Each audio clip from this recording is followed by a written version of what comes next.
भैया 2 किलो पनीर देना। अरे रुको यार कल्लू, लाइन में लग जाओ। तुम हमेशा सबसे बाद में आते हो और सबसे आगे खड़े हो जाते हो। गजोदर भैया, हम 2 घंटे से लाइन में लगे, पहले हमको देना। अच्छा, जब तक मेरा नंबर आएगा तब तक तो सारा पनीर खत्म हो जाएगा। तो पहले आना चाहिए था ना।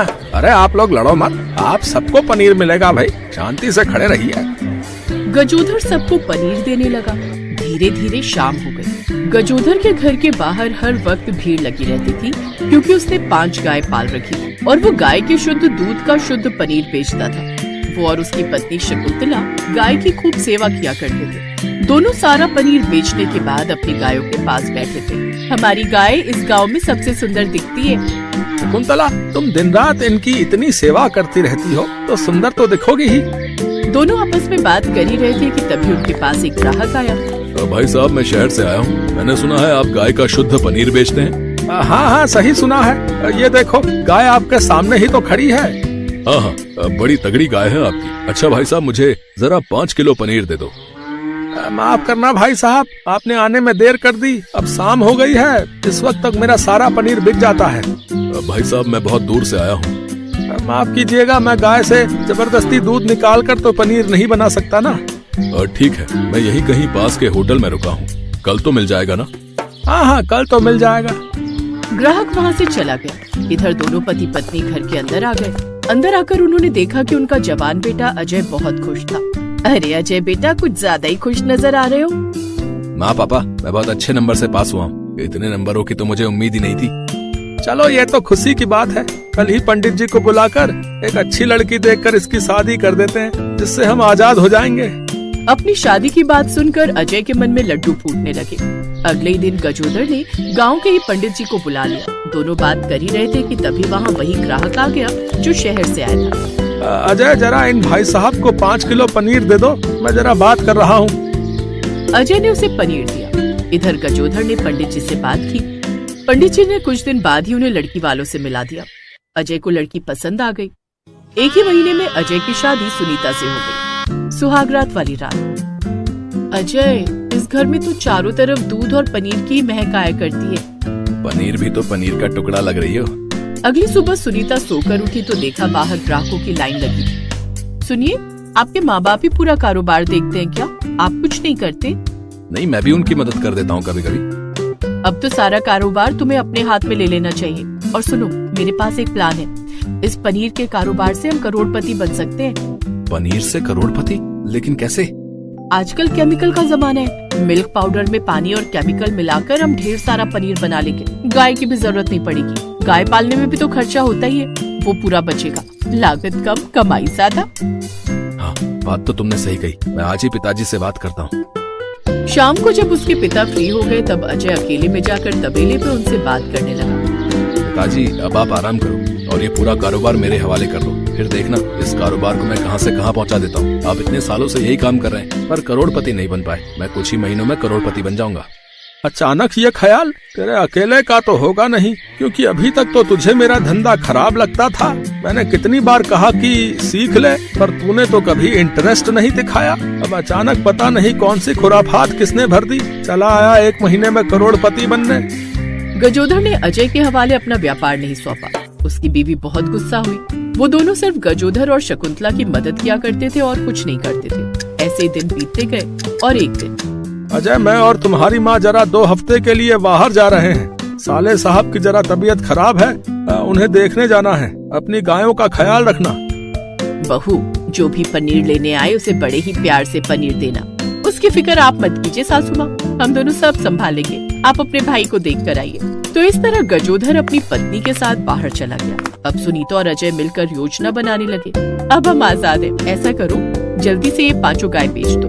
उसके बाद बाजार से केमिकल्स ले आओ। जब तक सासू माँ और ससुर जी वापस आएंगे तब तक हम करोड़पति बन चुके होंगे। क्या बात है सुनीता, मैं भी गाय बेचने का इंतजाम करता हूँ। अजय ने 5 गाय शाम तक बेच डाली और जो पैसे मिले उससे केमिकल और मिल्क पाउडर ले आया। रात भर दोनों ने मिलकर पनीर बनाया और अच्छे से उसकी पैकिंग की।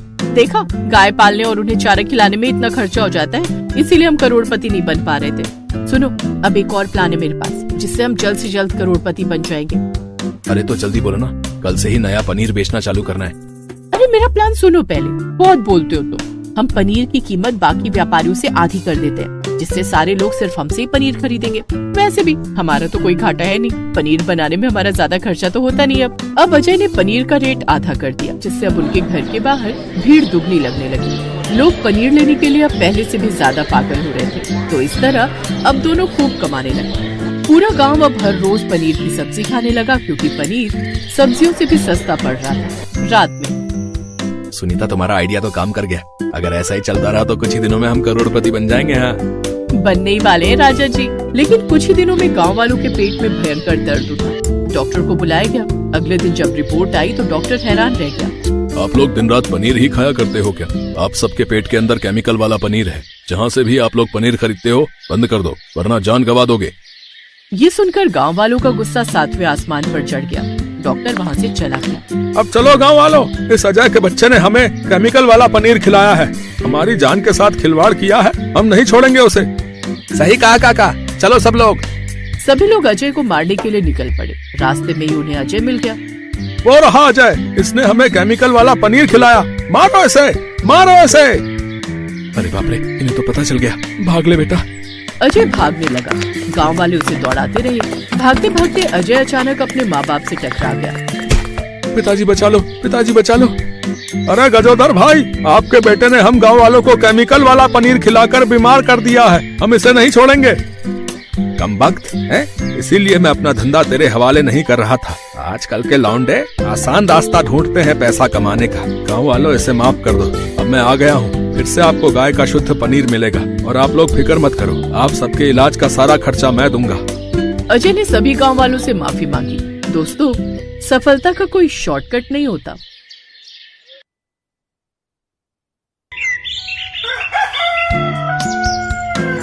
मिर्जापुर गांव में सुधीर अपने बेटे मयंक और पत्नी रुमला के साथ रहता था। सुधीर बहुत गरीब था। वो गांव में पानीपुरी का ठेला लगाया करता था, जिससे उसकी रोजी रोटी चलती थी। मयंक 19 साल का था, लेकिन तब भी उसका बचपना नहीं जाता था।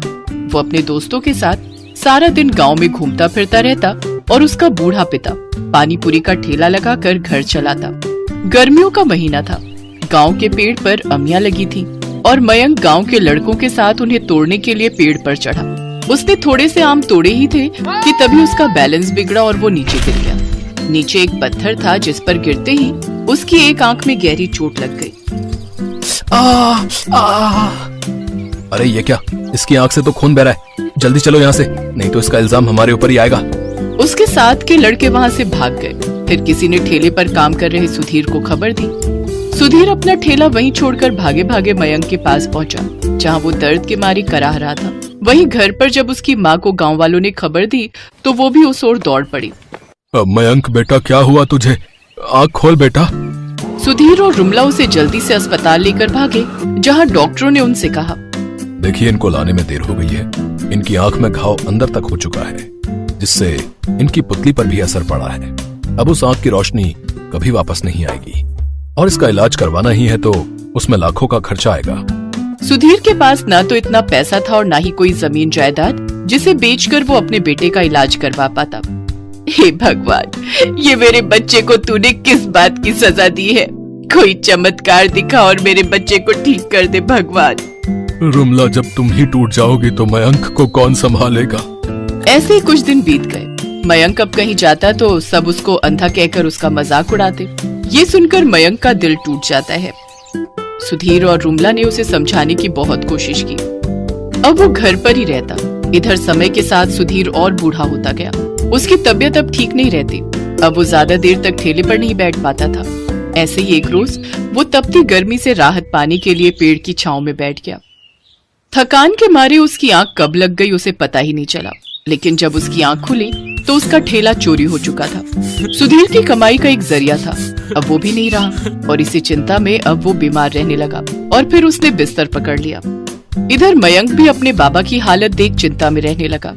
एक रोज, माँ बाबा अब कितने परेशान रहने लगे हैं मुझसे उनकी ये हालत अब देखी नहीं जाती। माँ, तू ठीक कहता है बेटा, उनकी ऐसी हालत तो मुझसे भी नहीं देखी जाती। राशन पानी सब खत्म हो रहा है। घर में ना जाने आगे का गुजारा कैसे चलेगा।